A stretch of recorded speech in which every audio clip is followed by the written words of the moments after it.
All right, so Assalamu alaikum wa rahmatullahi wa barakatuh, everyone. Inshallah, today, it's been a while since we did our last tafsir, and we went through these ayat. Let's look into it. يا أيها الذين آمنوا عليكم أنفسكم لا يضركم من ضل إذا اهتديتم إلى الله مرجعكم جميعا فينبئكم بما كنتم تعملون. And we went in lots of details in tafsir for that ayah. You could see we did all these scribblings right there for the tafsir for that ayah.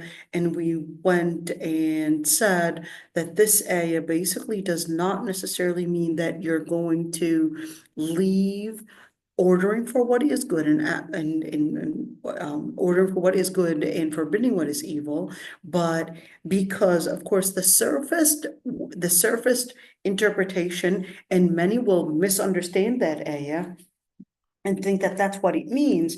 But then, of course, we could see that the ayah was relating to that what we have to do after ordering for what is good and forbidding what is bad, the focus is to be on ourselves. We would do our job in ordering for what is good, preserving justice, making sure that everything is set based on the principles of Allah subhanahu wa ta'ala, whether that was one, if we have the authority to change it in power, then we would do that. Two, if we don't have the authority and the power to change it and enforce changing it, then we would talk basically using oral management, let's say it that way. We would using our words, whether that meant media, social media, verbally, one-to-one, etc., lectures, pamphlets, all of those different things, basically to bring about awareness, to spread the truth, to spread the principles of Allah subhanahu wa ta'ala, etc. So then, of course, if that still is not working and you had done your job and people are not accepting it, you don't stop. You would continue doing the da'wah that you're doing, but you would, in the end, if everything failed, don't necessarily feel that, okay, I would have to stop. You would continue, but at the same time, do not forget doing the dawah for yourself. In other words, don't normalize, at least internally, the wrong things that are happening around you. You got to be careful because the society around you, with all the different things in it, it can absorb you and you can get accustomed to it. So don't get normalized with it. How do I not get normalized? And what does it mean to be normalized? We did talk about that in other lectures. To make the story short, to get normalized happens when one, frequent visitation, accepting it, you're basically probably joining those gatherings, the peers, you're accepting those peers, you're laughing about the jokes that they're basically saying that is probably a haram joke, etc. You're hanging out with them, you're of course little by little probably putting your children in their schools. The children are playing the same games, the children are eating the same food, the children are basically going into, let's call it, the same environment. You are going through the same environment and you're accustomed to it. It becomes a certain neighborhood, and that's what getting normalized within this means. So you really got to be careful, because without you realizing, it becomes this type of acceptance that all these different behaviors, the cultures, the mentalities, the mindset, and what the priorities are. I want you to look at this. We're talking about priorities. We're talking about mindset. We're talking about different trade-offs that are going to be determined based on their lifestyle. So what does that mean? If you look at dancing, I know it's a completely different thing. If you look at dancing, every single community, every single group of people have their own dance. Okay? You look at, for example, there's something, a Bedouin dance. They do this kind of move with their body. And what that is supposed to resemble is really the same type of move that the goats would do. Their life had normalized so much with animals that they actually created a dance with it. If you look at the belly dancing is squiggly, and certainly the snakes, the deserty lifestyle in Egypt that basically created this type of mimicking what was considered as exotic, what was considered as attractive, what was considered as powerful, and basically mimicking a snake. If you were to look at the Indian dance is basically to resemble the different farming acts. So it's basically as if you're digging into the ground, you're bringing something up, and etc. All these different movements to basically resemble a certain movement. It doesn't have to be an animal. It can also be a certain profession. And same thing if you were to look at other dances. If you were to look at other dances, it's, for example, the sherkas, or they would basically have a certain sword. It's dressing in a military style. It's basically because mountainous area required some manpower, and certainly women that are very feminine, basically tiptoeing and not necessarily walking in the same type of power that men are walking in, but they're tiptoeing. So they would be barely as if they're gliding on the floor and basically doing that dance. Why am I speaking about the dancing in the tafsir class? I wanted to, of course, when we're talking about the folklore dances, where we're talking about food, the food itself is actually based on what your country, what your geographical spaces basically produce. So you will find that material in the ground, and then it becomes part of your cultural food. It becomes part of what you consume, and it becomes the aroma that your body is smelling in as well. Careful with that one. You would smell Indian food. You could definitely smell the aroma. You could definitely smell even the perspiration is definitely smelling with all those spices and all of that. But then you go to a country that doesn't have spices.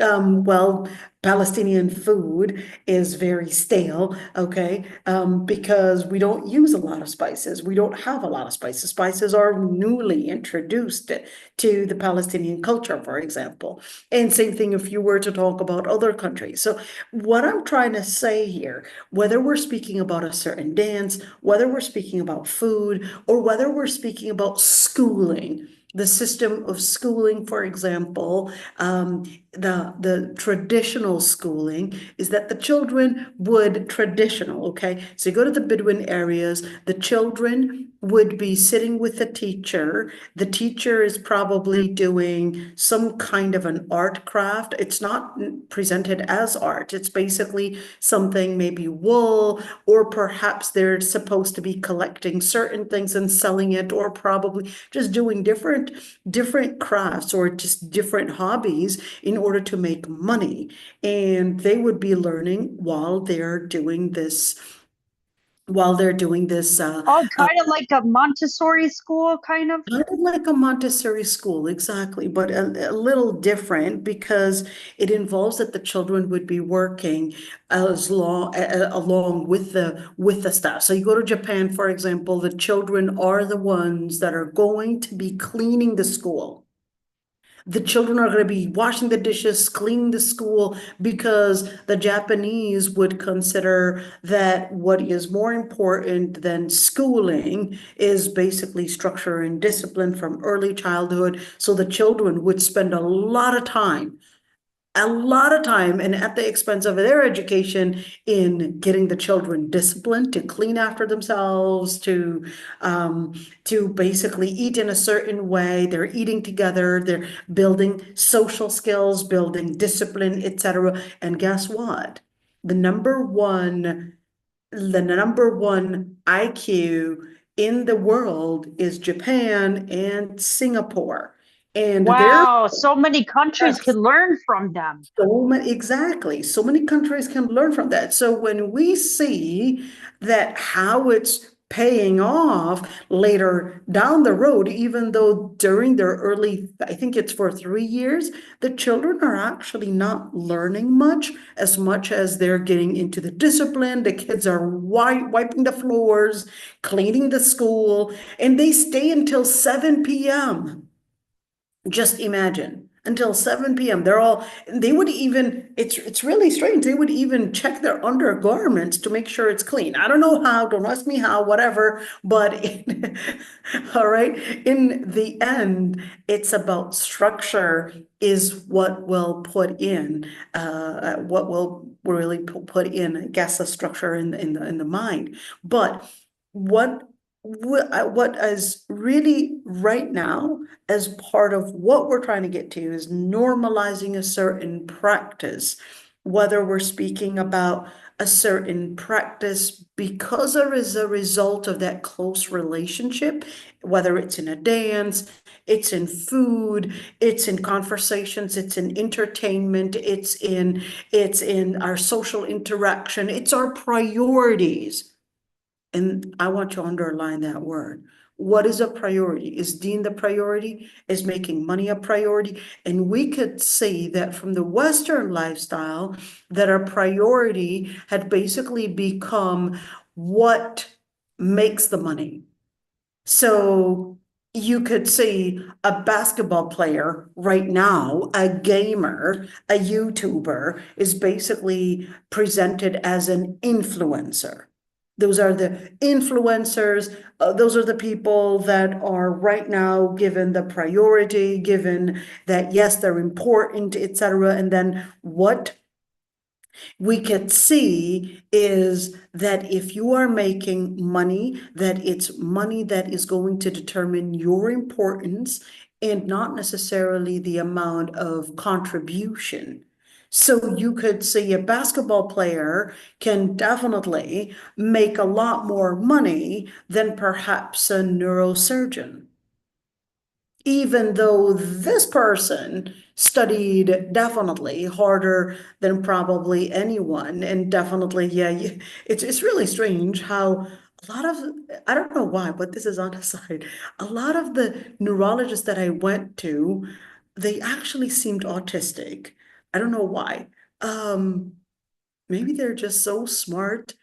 They're just so smart that they're just that's how they made it all the way there. But subhanallah, and it's really strange how studies actually say that 10% of the autistic people are actually geniuses versus 1% of us are geniuses. Oh yeah, that's the same with ADHD.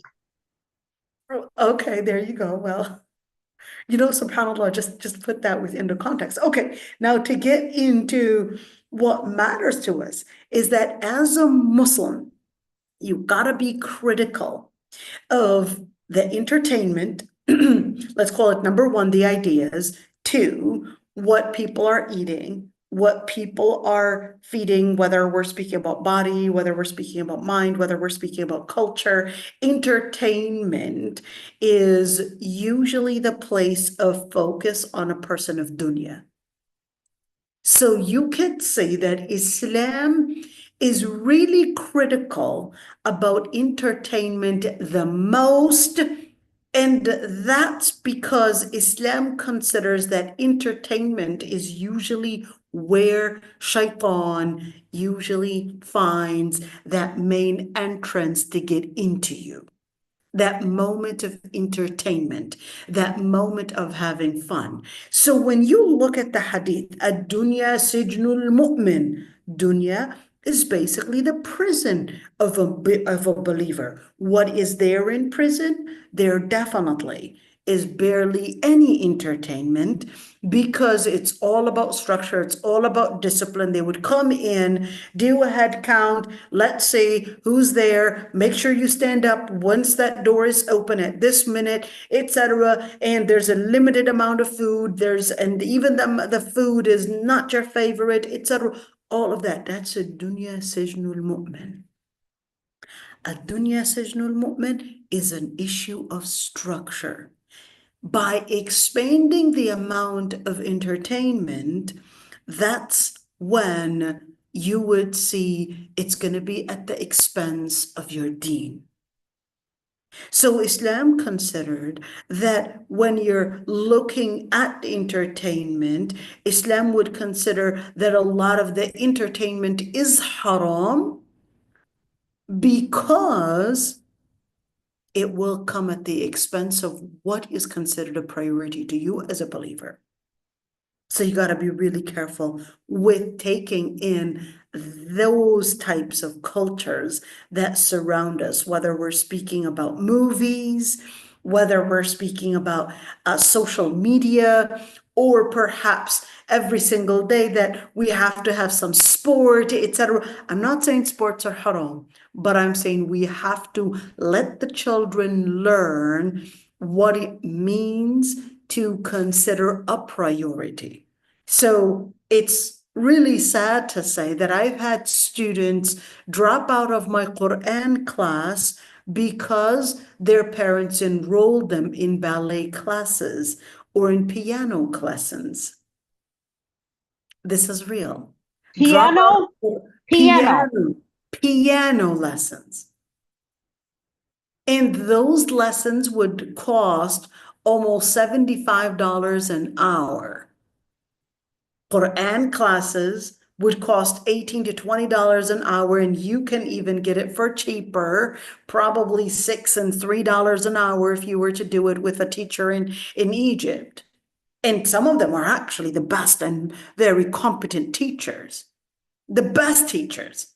So you look at that, and it's really sad how, unfortunately, our community sometimes can blend in with considering that piano lessons. Well, why was that important? When I talked to one of the parents, why did you drop them out of a Quran class to get into a piano lessons for your daughter? And she said, because that's basically going to be helping her in her university credits, and she will get basically a scholarship and a loan and all of that. But then what's going to happen? It's basically at the expense of your deen. So the society and the structure within the society, if you were to take soccer, you were to take piano lessons, ballet, all those different classes, definitely it will help with probably getting a better scholarship and probably help you with your schooling, with your college tuition and all of that. But then what we don't realize is that the structure in the society is taking away the importance of deen, and then we basically live along this indoctrination that it's going to be really pricey to learn your deen. But no, at least enroll yourself in those classes. That way it'll help pay off your college tuition. And even if it means taking away your deen, that structure we have to be really critical of, because the whole society is built on a certain dunya structure. It's based on indoctrinating us to consider our priorities differently. So we have to be very critical, and definitely we have to be sometimes, yes, it might require some, let's say, some, what is the word? More energy, more power, there's going to be some work, but that's what we have to do in our deen. That's what Allah subhanahu wa ta'ala wanted us to do. So we have to be really careful. Go ahead, Noura.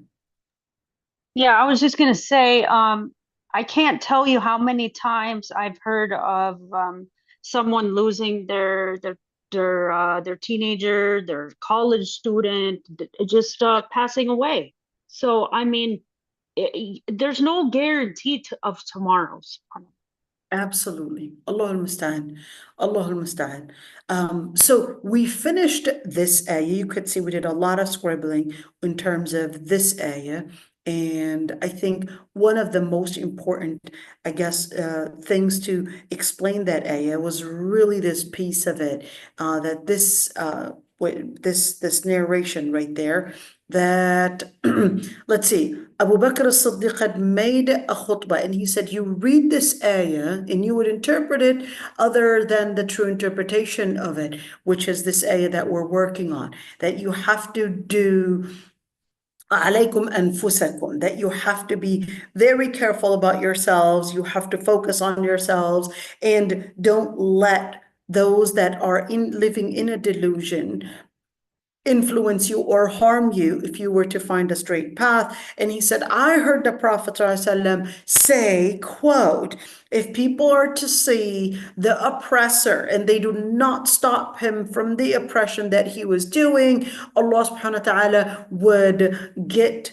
basically some form of torment that would circulate and basically overcome them. And this torment would include everyone. And therefore, it is obligatory to do whatever it takes, whether we're speaking about a leader up there, even if this person was, who knows, what leader we're talking about, Bashar al-Assad, al-Sisi, MBS, whatever it is, at the end, if this person is an oppressor, we have to do whatever it takes to stop them from the oppression that they're engaging in, because the Muslim's duty is to stop oppression. The Muslim's duty is to make sure that people are getting their justice. The principles of Allah subhanahu wa ta'ala are implemented. And certainly when we look at this ayah, it's to remind us all, whether we're speaking about leaders or whether we're speaking about people of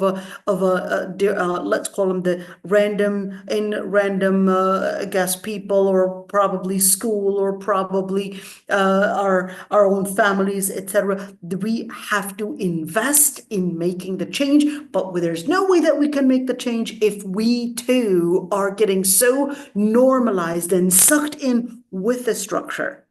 We have to be strong in our deen to recognize what is making the structure together, what is this trying to mimic, who is this trying to mimic. Just like the dancing part, it's trying to mimic a certain animal that they had normalized their lifestyle with, or trying to normalize probably a certain profession, or trying to normalize a society in a certain way. That's the same thing.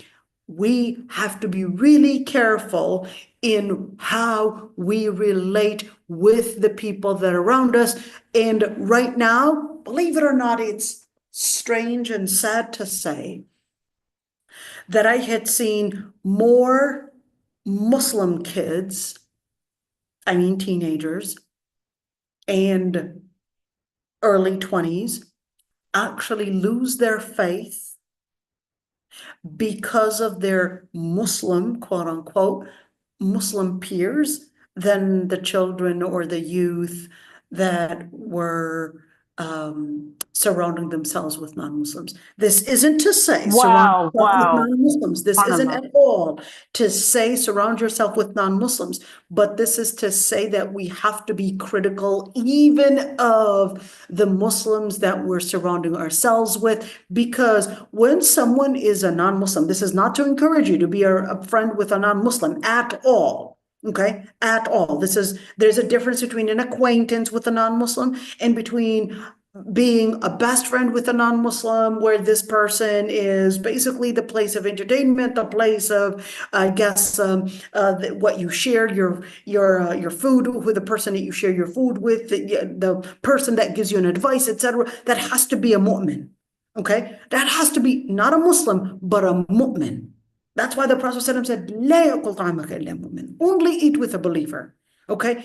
The person that you are going to eat with, the person that you're going to hang out with, the person that you're seeking advice from, etc., that has to be a mu'min.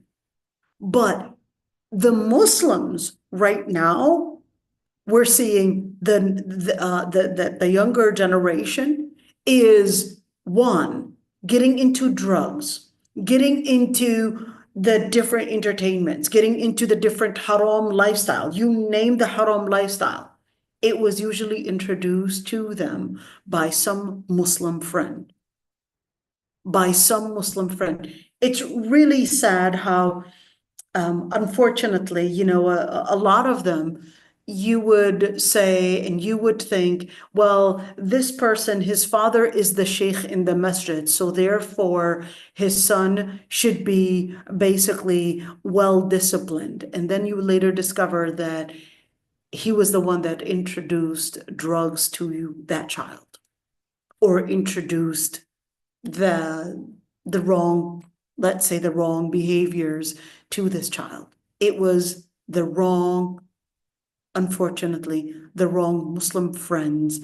And it's quite sad to say that Islamic schools, I don't want to say whatsoever, don't misunderstand me, but we have to be really careful, even from Islamic schools. Don't think by dropping off your child in an Islamic school that that's basically going to be the solution to the problem, but you have to recognize that even Islamic schools right now are really, unfortunately, dangerous places for our children, because most families don't really recognize that Islamic schools are just a structure to give you, or attempt. The administrations are working hard to bring about the right teachers, the right curriculum, all of that. But then the children at home, they're provided with all the different fitan, all the different fasad, and all of that corruption. The children bring it from home to school, and the school basically becomes the premise where all of this is basically coming to the surface. That's so true. I mean, the real tarbiyah is at home. Absolutely. The real tarbiyah is at home. But it's quite sad. The children don't always listen to you at home, but you still have to do your job. You still have to do your job. But subhanAllah, it's oh ya Allah, I can go on and on with this, but let's move on with ayat.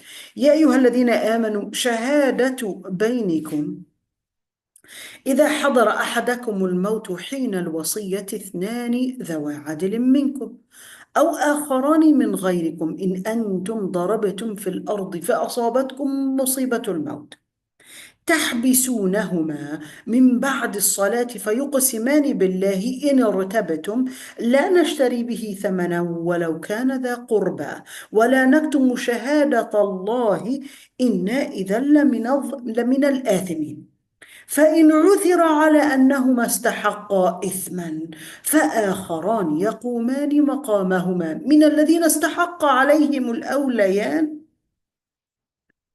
فيقسمان بالله لشهادتنا أحق من شهادتهما وما اعتدينا إنا إذا لمن الظالمين ذلك أدنى أن يأتوا بالشهادة على وجهها أو يخافوا أن ترد أيمان بعد أيمانهم واتقوا الله واسمعوا والله لا يهدي القوم الفاسقين. You see all those ayat, they're actually related to one story. But first, before we actually get into the story, let's read the English translation for that ayah, right? Let's read the English translation for that ayah, and then see and compare which of these translations are actually at least the most accurate. My favorite is Sahih International, to be honest. Sahih International was actually done by women, and some of them, I think one of them was from Minnesota. Am I right, Noura? Yeah, I remember that. I forgot who it was, but I remember that. Yeah. So anyhow, so we're going to get into that ayah, and let's see right there and see how they translated it. And let's see, let's go that one. And I'm sure you could see what we're doing. And we're going to get into Surah Al-Ma'idah. And that's ayah 106. See, I'm letting you see what we're doing so you could see. We're going to go to ayah 106, and let's see how that translation happened. Will you believe? Can you see what I'm doing? Yes.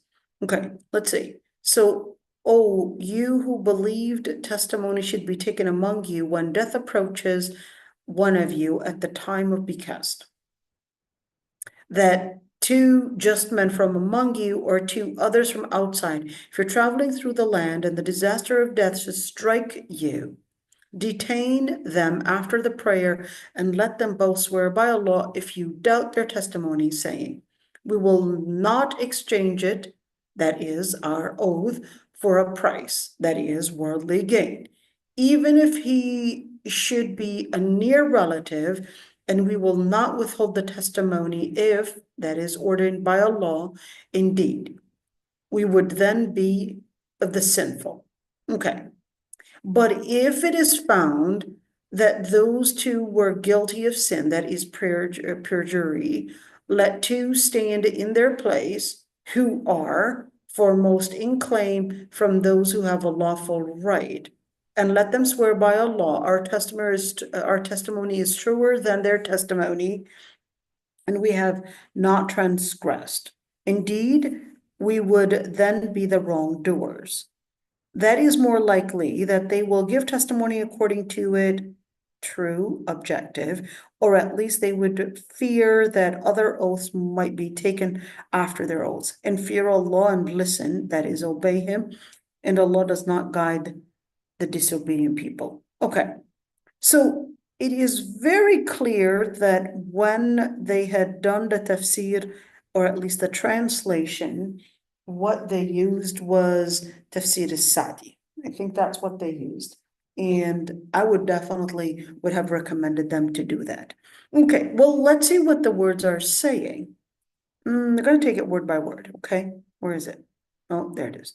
Ya ayyuhalladhina amanu, O you who believe, a testimony when one of you basically faces death and there is a will to make, there would be two people that are just from you or from other than you, i.e. another faith. In antum darabtum fil ard, if you were to strike on the earth, or does that mean to travel? We'll get there. And فَأَصَابَتْكُمْ مُصِيبَةُ الْمَوْتِ, and the calamity of death struck you. You would imprison them. This is a wrong translation, okay? I'm just giving you a very surface translation, and then we're going to get deeper into the wording and the core to really know what this is saying. So you would imprison them after the salah, and they would make an oath if you were to doubt that they would not make a trade-off or a trade, even if that was a nearby relative, and we would not conceal the witness, or else then we would be amongst the sinners. If it was found, then, and that they had basically transgressed, then the other witnesses would basically stand on their behalf from the first ones, basically on an expense. In other words, we would basically eliminate their witness if it was discovered and evidence was shown that they were wrong about it. Then in that situation, the new ones would basically have to witness, or at least make their oath that their witness or their words are basically stronger than the other one's oaths. And we did not transgress, or else we are amongst the transgressors or the tyrants. Okay, what's the story here? And is this a good translation? The answer is no, that's not a good translation. I'm just giving you a very surfaced one. The reason why I'm giving you a surface one is because a person that may know Arabic, okay, and a person that knows, let's say, at a beginner's level or an intermediate level, لغة عربية, that's how they'll understand it. They'll understand it like that, okay? But in order to go deeper, then you would have to basically get into probably going into the conjugations of the words, getting into the context of the story and so forth. What is the story?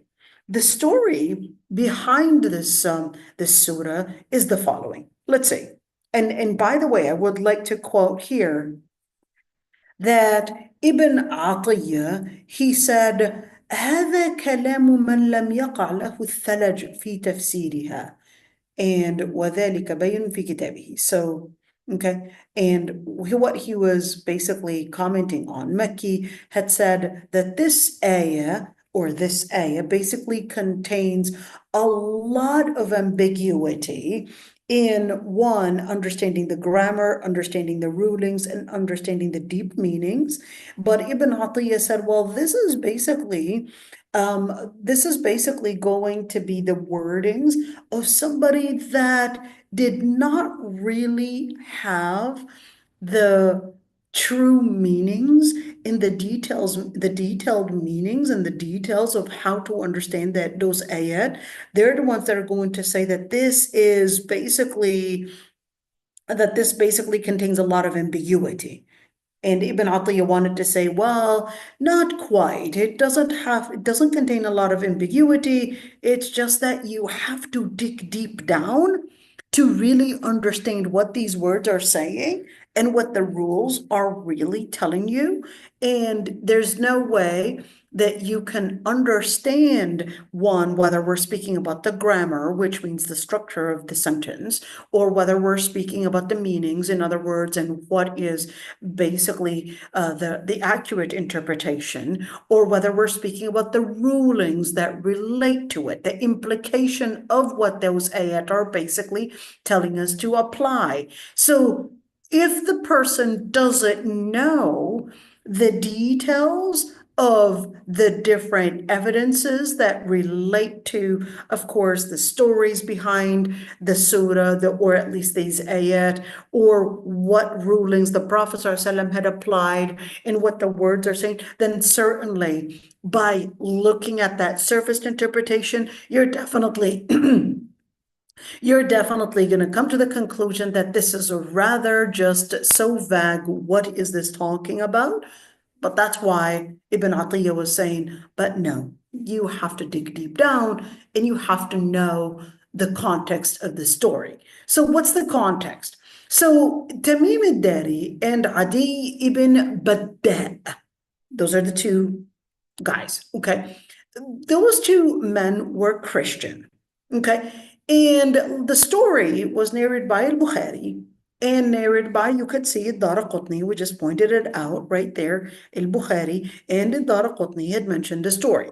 What is the story? Ibn Abbas narrates the story, and he said, Tamim al-Dari, he was a Christian from Palestine and later became Muslim. Okay, let's take it bit by bit. So he was a Christian from Palestine, later became Muslim, and Adi ibn Badda, we'll talk about him. Okay, Adi ibn Badda was also Christian. They used to go frequently to Mecca, and they had with them this slave, but he was not their slave. So he was basically working on behalf of some people from the tribe of Bani Sam. Now, this guy that is basically, let's call him the worker or the laborer, let's call him that, okay? Now, in the middle of the way, they were traveling, making business. This guy was basically working on behalf of his master, okay? He basically dies in a city where there was not a single Muslim in it, but he had money that was with him that was basically his master's money. And he was basically using and working with the money in order to make a business on behalf of the other person. Okay. Now, what he did while he was dying is that he had made he made a will that what happens that the money that he basically had is not his, but it actually belongs to the people that he was working for, and that it should be returned to them. Okay. Now, what they did, which is Tamim al-Dari and Adi ibn Badda, what they did is that they gave back the cash, but there was a valuable item that they kept and did not basically give back, and instead they had sold this item. What does it look like? Looks like a jug. It basically was made of silver, and it had some golden, I guess, some golden, sides to it. It was basically a golden ornament on it. Okay. Then what they did was that they sold that jug and they made money out of it. And Tamim al-Dari, in another narration, after he had become Muslim, he actually admit that that's what he and his friend had done later on. That he and this Christian friend, they basically kept this jug that had this golden ornament. It was made of silver. They sold it, and they sold it for 1,000, whatever 1,000 unit or currency that they were using, and that he took 500 and the other guy took 500. And later Tamim al-Dari went and said, I owe you 500, and this is what we had sold it for, but here's what happened, okay? So now the story would unfold little by little. But then before Tamim even admit all of this, when he had become Muslim because he felt guilty about it, still both are Christian, okay? Then they came over, they gave the cash to basically the people that this guy basically had, and then the people, which basically is the master right there, they went and complained to the Prophet ﷺ and said, there is a jug that's missing. Where is it? So they came over and they said, well, we didn't see any jug. There was nothing. It's just the cash, and here it is. We're going to give it back to you. Here's the cash. That's all that he had left behind. Now, it was time. Well, this is a non-Muslim group right there being as witnesses. Should we take their witness? How do we do with this? And certainly the person that died was Muslim. What are we going to do? And then the Prophet ﷺ, this ayah was revealed in regards to the story. So there's the first piece of it. The first piece of it is, number one, is to make the wasiyah, to make that will. Do we have to make a will? And what happens to that will? Well, the will is only supposed to be within 1/3, but certainly, anyways, these two guys were not supposed to be inheritors anyways. So this isn't at all involving their money. Okay, this isn't their money at all. This is that guy's money, and that guy's money belonged to his master, and therefore this money was not an inheritance to them whatsoever. It belonged to other people. Okay, so in other words, by 100%, this basically belongs to their family, or at least to whomever this money belonged to, the people of Bani Sam. Okay, but these two Christian guys, they're not even Muslims, so they're not going to abide by your faith. But still, the Prophet ﷺ got the ayah, well, to solve this dilemma, you're going to use basically the timing, let them swear by their own faith, that they are honest in what they are claiming, whether it's holding the Bible, if that's what they believe in, and swearing by their Bible, or the most critical, let's call it, will ask their praise, what's the most serious way to make an oath in your religion? And they would say, well, this is how we would make it, and this is what would basically make them take this matter seriously in order to let basically justice on ground be implemented. Okay, later on, this jug was found in Mecca, and they said the people that basically the people that was found with, they said, we bought it from Adi and Tamim, which are the two guys right there. They said, we bought it from them. Now, you want to remember at the time, it's not, the production was really rare because it was all handmade. So it wasn't something that, that was made frequently. So these people, they basically were spotted with their jug. Basically, Bani Sahm, they said, we found the jug. And when they went to these people, they said, where did you get the jug from? They said, well, we bought it from Adi and Tamim. And that's when the Prophet ﷺ ordered them to come forth and make the yamin. How is it that these people are saying that they bought it from you and you had claimed that you had known nothing about the jug and that there was nothing that was left other than the cash? How is it that these people are saying that they bought it from you? That means you're either lying or they're lying. They're either lying that they bought it from you, or you're lying that you had that you had not seen it or that you had sold it, etc. You're one of you is going to be lying. There's no way that there's no way that both of you are basically going to be honest in this. One of you is lying. So then, of course, that's when, of course, the Prophet ﷺ, basically based on the evidence that these, basically the Bani Sahm, they came forward and they said, well, these people that we found the jug with, they're right now coming forth and they're saying, we bought it from Adi and Tamim. Those would act as a witness to prove that Adi and Tamim, you guys were lying. And that you had sold them the jug, you took the money, and you had claimed that there was no jug left behind. And then the Prophet ﷺ ordered that that jug would be returned to the people of Bani Sahm. And certainly, you could see this ayah and how it is related to all of that. Okay, let's see, after knowing the story, what we're looking at. Ya ayyuhalladhina amanu shahadatu baynikum. O you who believe, a witness amongst you. Now, the word witness, we're going to get into that, is the word shahada.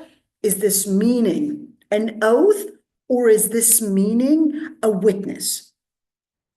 إِذَا حَضَرَ أَحَدَكُمُ الْمَوْتِ. Now, it doesn't say أَحَدُكُمُ الْمَوْتَ. It's حَضَرَ أَحَدَكُمُ الْمَوْتُ. So what had actually come, it's basically death coming to the person. If death comes to any of you, حِينَ الْوَصِيَّةِ, when there is a wasiyah. What happened? Well, question, do we have to make a wasiyah? Differences of opinions between scholars. We'll get to it later on. Okay? إِثْنَانِ ذَوَا عَدْلٍ مِّنْكُمْ. If death comes to you, then you would need the witnesses. Let there be witnesses to witness that there was a will that was made. You're going to set forth basically the evidence to witnesses in order to let others be aware of what will you're making. That's number one. One, documentation. Two, maybe notary needed. Three, perhaps witnesses needed as well. Maybe further documentation to maybe register it at court or register it in the government. That's basically to ensure it. That depends on what we're speaking about and what property we're talking about. Because if you're talking about a home property, definitely there's a title and you would basically have to register it in the government office and all of that. And then if it's a car, the same thing. And then when we speak about certain properties, we usually don't document it in this structure. Okay, now, حين الوصية, when one wants to make that will, we would have to have اثنان ذوى عدل منكم. Two, what is ذوى عدل? ذوى عدل meaning that they are basically witnesses that are considered adl. Adl means just. Adl means they are good in their deen, they're good in their akhlaq, they are people that have integrity. Okay, that's the way adlin. Minkum from the Muslimin. What if it wasn't available? This man, both Tamim and Adi were Christian. And that's why the ayah continues. So the first priority is to have Muslims witness. Why? Because a Muslim would believe in your law. A non-Muslim does not believe in the law system that you are taking seriously. Well, not only does he not believe in it, but he doesn't even know what is considered as the authentic way of making that representation. Every single law, every single government has its own, let's call it structure, and has its own way of how things are documented.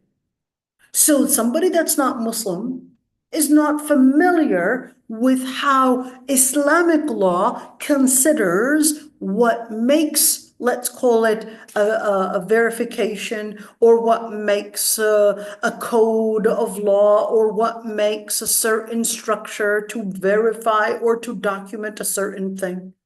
So that's minkum from you. That's in order to indicate that the Muslim Ummah is one body. أو آخران من غيركم. What if we didn't have two Muslim witnesses? آخران من غيركم. If that wasn't available, then two of the other.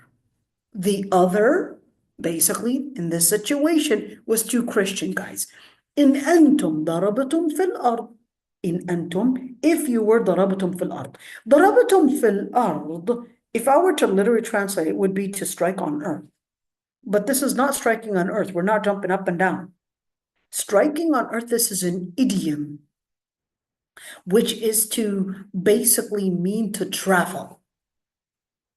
All right, it's an idiom to mean to travel. So, same thing, all right? When you say this is a compound word, ضرب في الأرض is different than ضرب in Surah An-Nisa, ayah 35. That when Allah subhanahu wa ta'ala actually says in الرجال قوم على النساء, and then if you fear that they would basically get into nushuz, then admonish them, or at least give them فعظوهن واهجروهن في المضاجع واضربوهن. That ضرب is different than this one. This is a compound word. ضربتم في الأرض, this is to travel. That other word literally means to strike. It doesn't mean to go on a vacation.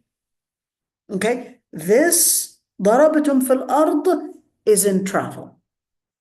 ضربتم في الأرض, ضرب without being compound with another word, that's basically to mean to strike, if it's left like that.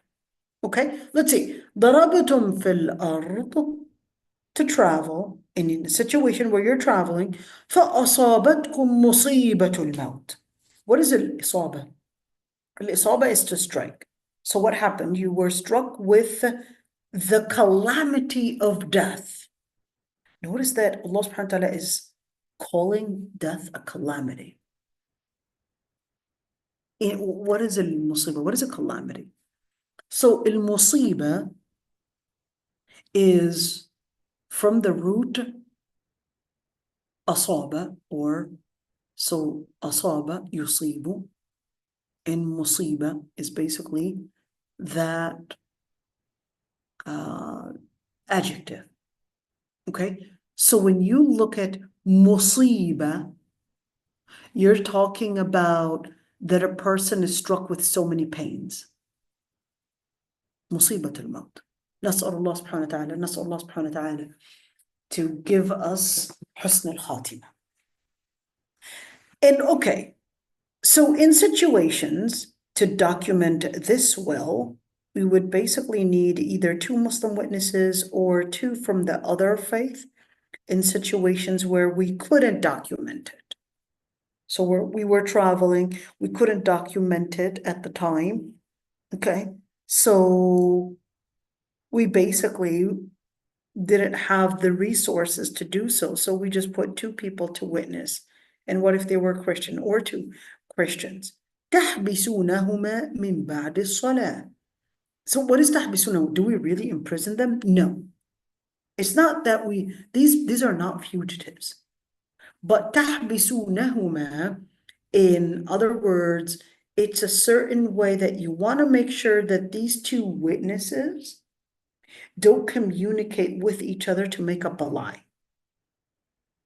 So we would basically not confine them per se, but we would keep them, let's call it at least mawquf, just stop them. And, we would maybe at like a government office or separate them just to make sure that they are for the trial. We would not give them phones. We would basically give them the food. And it's kind of like what do they call that? Kind of like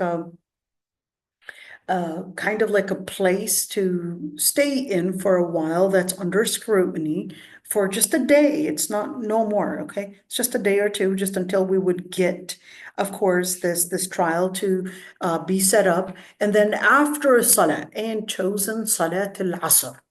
After Salat al-Asr, that's basically after Salat al-Asr, right, that moment, that's when people are off work, people are going back home, and right there, they're recognizing that, hey, this is right now a moment where it is witnessed by many. I have to say the truth. Allah subhanahu wa ta'ala called it Salat al-Wusta, called it, this is Salat al-Wusta. This has this sanctity, whether the timing or even the people, the witness, etc. فَيُقْسِمَانِ بِاللَّهِ إِنْ ارْتَبْتُمْ. Then if, hey, they're making this witness right after Asr, and we're making this trial, but somehow we're not really trusting what they're saying. We're making this trial, but some things don't add up. So in that situation, we can ask them to make an oath. Because in irtabitum, we're doubting. Some things don't add up. Something's not making sense. So in that situation, the judge or whoever is acting on behalf of the judge can come forth and say, all right, you had presented what you had claimed to witness, but we would like an oath from you right now, because we're doubting, something's not adding up. So that's when they would have to give a yamin. To say, well, I'm not ready to give a yamin, or the girl might say she's on her period. A period is not something that nullifies your yamin, your oath. You can make a yamin, an oath, even if you had your period. You don't have to have purification, whether from major or minor impurity, in order to make a yamin. Do I have to put my hand on the Quran? It doesn't make a difference. To put your hand on the Quran, it doesn't make a difference. It's gonna mean the same thing. Just by saying, Wallahi, I witnessed such and such and such, that would be a yamin, regardless if you put your hand on the Quran or not. Okay, so just to keep that in mind, just by saying Wallahi. Now, can I make a yamin and later just pay the kafara for it? That would be yamin al-ghamus. There is no kafara for it. There's no kafara. Kafara is for yamin al-munaqida, the other kind of yamin. The other kind of yamin that doesn't involve people's rights. The yamin that involves people's rights, no, this is actually something that is more than just a witness and a yamin. This involves people's rights. If someone's life was on the spot in this, and it was one of those evidences that you had put forth, you're actually right now involved in the killing of someone.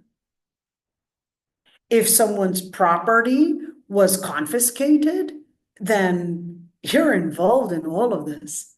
To say, I'm going to pay the expiation, which is feeding 10 poor people, oh, that doesn't pay off. So what should I do? You got a lot of tawbah to make. That's the best thing that I could tell you. You got a lot of tawbah to make. You got a lot of compensation to do, if possible. Yamin al-Ghamus is a different story. The Prophet ﷺ said, تَذَرُ الدِّيَارَ بَلَاقِعَ. He said, Yamin al-Ghamus, it leaves a whole city basically of nothing. In other words, all the vegetation, all of that basically goes away. Subhanallah. That's it. You will see that person, boom. And then they would say, لا نشتري به ثمنا قليلا. They basically had made that is Tamim and Adi. They made that oath and they said, we didn't sell it. We have nothing to do with this. Well, this, so they claimed. Even if this person was a relative, at the end, bring your witnesses. We'll bring the witnesses. But at the end, justice is to basically work its way. That's it. As a Muslim, you have to work towards justice. And they said, وَلَا نَكْتُمُ شَهَادَةً إِنَّا إِذًا لَمِنَ الْآثِمِينَ. So what oath would they do? They would basically say, we would not conceal the witness, because then we would be amongst the transgressors. Al-Athimin would be the sinners. If, now later it was found, so that's when that ayah was revealed. If it was later found and discovered, remember it was later found and they found the joke somewhere, okay, then in that situation, basically, then we would have the other people. Let's say they found it. Let's say they discovered the truth. Then we were going to make a what? Now we're going to, what do they call that? Basically, raise it back to the court again. And in that situation, where, what is that called? An appeal. Now they're making an appeal. And then with this appeal saying, well, here's the new evidence that we found. And then in that situation, it's not enough to say, here's the new evidence. With that appeal, you need to really make new, strong evidence to cancel out the previous trial, the previous judgment that was already made before, and you're going to make an oath, basically that your oath, your evidence, your presentation is basically true, is basically, you know, reflecting the realities of what was given and what happened, etc. And then in that situation, وَمَا اعْتَدَيْنَا إِنَّا إِذًا لَمِنَ الظَّالِمِينَ, then we can appeal to figure out justice and where it is. So this is it, inshallah. We will continue tomorrow, inshallah. So tafsir is going to be every day, okay? And stay tuned. There's so much more to say. We sure missed it. Allahu Akbar. Oh, there you go. I really missed it too. I really missed it too. And inshallah, we'll continue little by little.